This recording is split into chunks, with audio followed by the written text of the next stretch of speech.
இப்ப யூடியூப்ல பேச்ச பார்த்துட்டு என்கிட்ட பிளைட்ட சொல்றாங்க, 94 நீங்க நடைபயணம் வந்தீங்க கன்னியாகுமரியில இருந்து, வர்ற இடமெல்லாம் லட்சக்கணக்கான மக்கள் திரண்டார்கள். அதை யூடியூபும் கிடையாது, சோசியல் மீடியாவும் கிடையாது, டிவியும் கிடையாது. எந்த மக்களுக்கும் அந்த கூட்டத்தை கொண்டு போய் சேர்க்க நம்மால் இயலவில்லை. ஆனால் திரண்டு வந்தார்கள், என்னோடு நிலைத்து நிற்கிறார்கள். ஒரே காரணம் தான், இவர் கேபினட் மந்திரி வாங்கி இருக்கலாம்ல, எத்தனை பேருக்கு நல்லது செஞ்சிருக்கலாம்ல. பல பேர் கேட்கிறாங்க. நான் எடுத்த முடிவுதான் 100க்கு 100 சரி. நான் கேபினட் மந்திரியாக இருந்தால் இயக்கத்தில் கஷ்டப்படும் தொண்டர்கள், தலைவருக்கு என்ன சென்ட்ரல் கேபினட் மினிஸ்டர், பெரிய அரண்மனை, காரு, ஒரு இடமெல்லாம் பிளேனு, அவருக்கு தான் சௌரியம் இருக்கு. நம்ம இங்க வந்து இப்படி கஷ்டப்பட வேண்டியிருக்கே காட்டிலை மேட்டிலையும். தொண்டர்கள் வருந்துவார்கள் என்பதனால் ஒரு காலம் நான் அமைச்சர் ஆக மாட்டேன் என்று சொன்னேன். அதில் நான் உறுதியாக நின்றிருக்கிறேன்.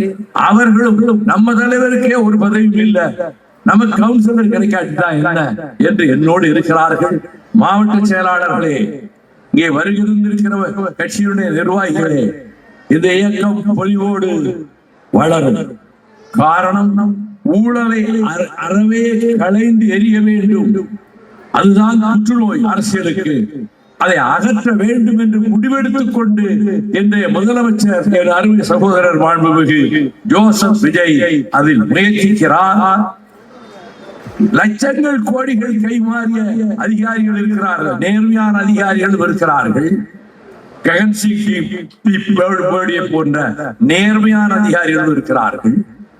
மாசம் லட்சக்கணக்கில் கோடிக்கணக்கிலே வீட்டிலே கொட்டு படம் கூட்டியதே அப்படிப்பட்ட அதிகாரிகளும் இருக்கிறார்கள்.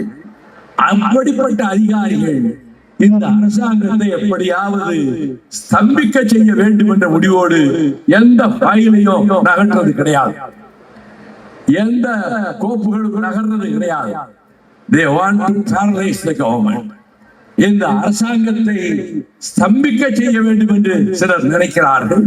நான் மாண்புமிகு முதல்வரிடம் சொன்னேன், அப்படிப்பட்டவர்களை கண்டறிந்து முக்கிய இலாக்காக்கள் இருந்தவர்களை விடுவீர்கள்.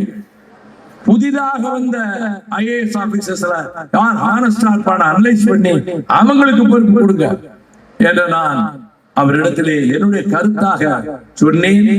இந்த பகுதி அரசியல் விழிப்புணர்வு பெற்ற பகுதி கோவில்பட்டி. ஒரு காலத்தில் கம்யூனிஸ்டுடைய கோட்டை, திராவிட இயக்கத்தை வளர்த்த கோட்டை.